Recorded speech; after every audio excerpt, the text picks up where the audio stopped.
Bonjour, je vais aborder aujourd'hui dans cet épisode l'histoire de l'une des plus grandes bâtisses de la ville de Huy. J'aborderai donc son historique et vous ferai découvrir ce bâtiment comme vous ne l'avez jamais vu. L'histoire de cette maison débute lorsque Léopold Godin Jr. se marie avec sa première épouse.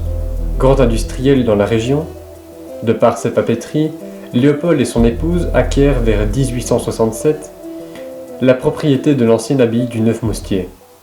Cette immense propriété couvrait autrefois l'avenue Godin-Parnajon. Lorsque la santé de Léopold se déclina vers 1900, il décida de céder à son fils, Albert Godin, une parcelle pour y faire construire un manoir familial. Son fils, actif dans la société de son père, actionnaire dans bon nombre d'entreprises, était marié à Caroline Prion.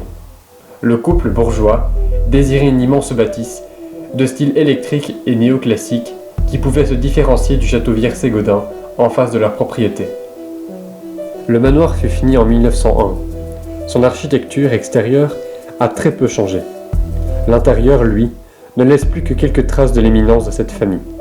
Boiseries travaillées, cheminées ornées de griffons, symbole de puissance, plafonds remarquables, ces quelques marques sont des témoins clés du confort dans lequel vivait la bourgeoisie du XXe siècle.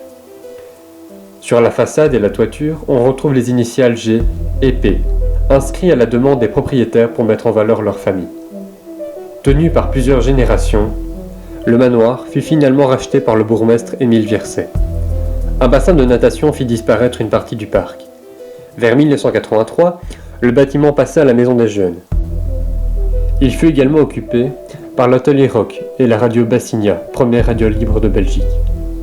En 1994, le bâtiment en trop mauvais état doit être absolument évacué et vendu. La chaîne Quick se montra vite intéressée par l'endroit. C'était l'occasion parfaite, également, de sauver le bâtiment in extremis de la ruine.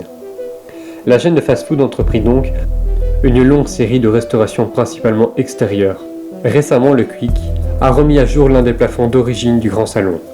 Leur souhait est de pouvoir un jour exposer ce magnifique plafond au public. Et lorsqu'on décide de s'aventurer dans les parties non publiques du bâtiment, le sentiment d'une autre époque nous incombe. Je vais donc pouvoir ainsi vous montrer ce que j'ai ressenti à travers ce bâtiment.